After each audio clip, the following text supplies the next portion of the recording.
Tim Unit Patroli Reaksi Cepat Polda Sulawesi Selatan menggagalkan tawuran dua kelompok remaja di Kota Makassar. Selain menangkap sejumlah remaja, polisi menyita anak panah, busur, beserta pelontarnya. Sementara jelang bulan suci Ramadan, aparat Satpol PP menggelar operasi penyakit masyarakat ke sejumlah tempat hiburan dan penginapan.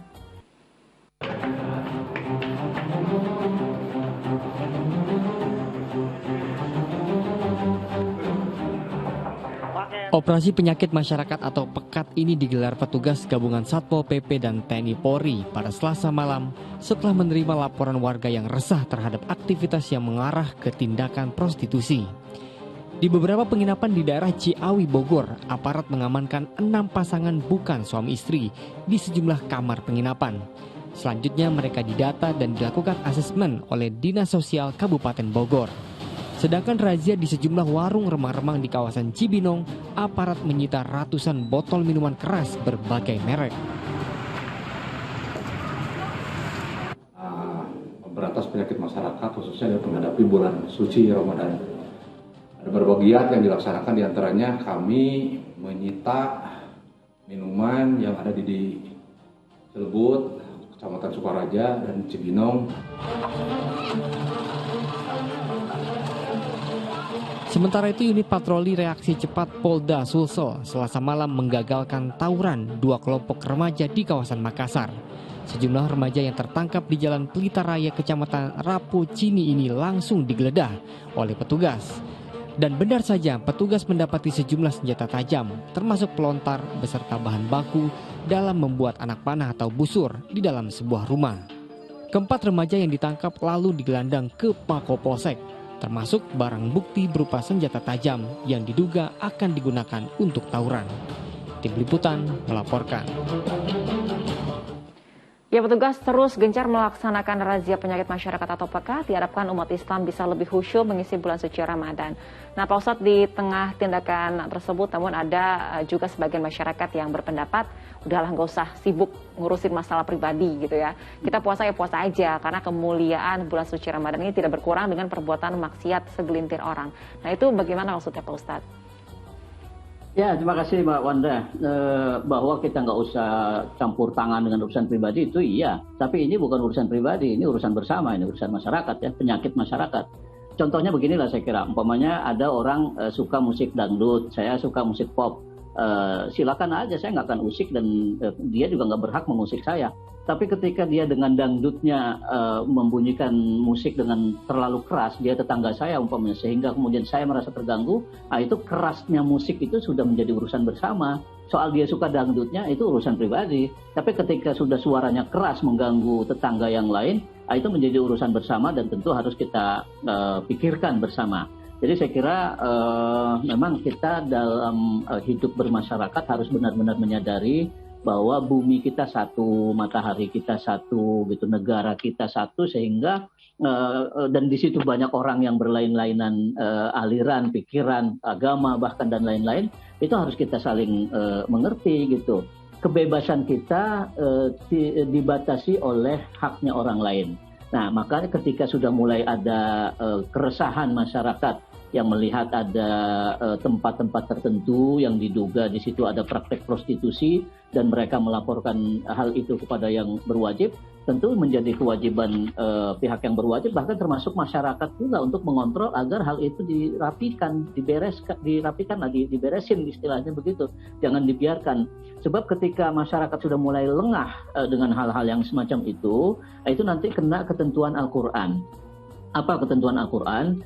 Al-Quran menyebutkan bahwa ketika sebuah masyarakat sudah tidak lagi saling bernahi mungkar, artinya ada kemaksiatan dibiarkan, ya, ada pencurian, ada apa saja, perzinahan, kita tidak peduli, bodoh amat itu bukan urusan saya, itu nanti dampak buruk, efek buruk dari maksiat itu tidak hanya menimpa orang itu yang bersangkutan, orang lain yang baik-baik di sekitar itu akan terkena jika pada saatnya Allah sudah merasa perlu menurunkan siksa atau peringatan akibat ulah sebagian orang.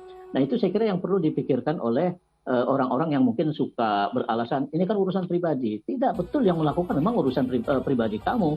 Tapi ketika itu sudah sedemikian rupa besarnya dan sehingga mengundang Allah untuk menurunkan peringatan. Nah, peringatan itu tidak hanya jatuh pada pelaku-pelaku kejahatan itu atau maksiat itu, tapi juga kepada orang yang baik-baik yang lain-lain. Masa kita mau melakukan sesuatu yang akibatnya merugikan orang lain? Tentu kalau kita orang baik, kita tidak begitu sikap yang kita ambil. Yang kita ambil adalah justru bagaimana menjadikan lingkungan kita ini menjadi bersih, menjadi semakin kondusif untuk kemaslahatan bersama gitu. Bahwa kemudian sudah diatur sedemikian rupa, ada yang orang mencuri-curi tempat, mencuri-curi waktu, masih saja ada, itu urusan lain. Tapi secara yang kasat, yang terlihat oleh mata, itu seharusnya kita benahi lah bersama-sama. Jangan pernah kita berpikir ini urusan saya pribadi. Tidak. Kalau sudah menyangkut penyakit masyarakat, ini menjadi urusan bersama, gitu. Saya kira, Mbak Wanda. Baik, Pak Ustadz, selain penyakit masyarakat, ada lagi yang ramai diributkan gitu ya masyarakat saat bulan puasa, yakni warung makan. Nah, ini ada yang bilang ditutup atau sebaliknya begitu Pak Ustadz. Nah, menurut Pak Ustadz sendiri ini bagaimana kalau tradisi di negara Islam lainnya? Sebagian besar ulama di negara-negara Muslim ya, negara Timur Tengah lah terutama ya, itu mengharamkan membuka warung ya, warung makan terutama yang untuk dimakan di tempat, seperti ya katakanlah kalau di sini contohnya mungkin warteg, warung Padang, karena kan orang datang makan di tempat saat itu di situ. Itu haram, karena itu artinya membuka peluang kepada orang lain untuk tidak berpuasa pada siang hari Ramadan. Tapi kalau yang dijual itu makanan-makanan yang bukan untuk segera dimakan, katakanlah kemasan, yang dalam kemasan seperti di sini ada supermarket, minimarket, itu tidak apa-apa. Karena bisa saja orang beli pada siang hari Ramadan untuk dimakan pada saat berbuka puasa atau pada sahur gitu. Tapi kalau warung-warung yang semacam yang diduga kuat ya, diperkirakan diduga kuat itu untuk dimakan saat itu, apalagi yang punya warung itu tahu orang datang dan memang makan di tempat itu, ya itu termasuk membantu orang lain untuk berbuat maksiat, untuk melanggar perintah Allah gitu. Banyak yang mengharamkan, walaupun ada juga yang mengatakan boleh, karena kan kita tidak tahu yang membeli itu apakah orang yang muslim atau bukan muslim, atau boleh jadi dia membelikan makanan untuk orang tuanya yang sedang sakit dan seterusnya. Tapi upaya-upaya untuk memperkecil kemungkinan ada orang tergoda untuk tidak berpuasa pada siang hari Ramadan itu tetap harus kita lakukan. Sebab kalau kita tidak lakukan ya kita akan termasuk nanti wala ta'awanu 'alal ismi wal 'udwan. Kita termasuk orang yang menolong perbuatan dosa gitu. Nah, ada yang lebih rinci, ulama mengatakan restoran-restoran atau rumah makan, warung-warung makan tetap boleh buka pada siang hari Ramadan jika lokasinya itu di terminal, katakanlah terminal bis atau di stasiun kereta api. Karena apa? Karena di situ orang-orang yang datang ke situ umumnya orang yang mau bepergian. Nah, sedangkan dalam Al-Quran, dalam aturan Islam, orang yang mau bepergian dibolehkan untuk tidak berpuasa, perjalanan jauh ya, boleh tidak puasa. Jadi sangat mungkin yang membeli di rumah makan atau warung-warung yang lokasinya di terminal atau stasiun kereta api, itu adalah memang orang-orang yang mendapat keringanan, orang-orang yang bepergian yang mendapat keringanan untuk tidak berpuasa. Nah, itu banyak mengatakan kalau dalam situasi seperti itu tidak masalah, karena sudah jelas siapa pembelinya. Yaitu pembelinya adalah orang-orang yang memang punya memperoleh keringanan dalam agama untuk tidak berpuasa. Tapi kalau di tempat-tempat perkampungan yang kita tahu di situ orang sedang berpuasa, tapi kita sengaja membuka warung kita, sangat boleh jadi nanti ada orang-orang yang mungkin tergoda karena ada warung nih, gitu. Dia datang yang seharusnya dia kalau tidak ada warung dia tetap berpuasa. Ini gara-gara warung kita buka dia malah membatalkan puasanya. Nah, ketika itu terjadi, kita ikut andil mendapatkan dosa yang dia lakukan menurut banyak sekali ulama.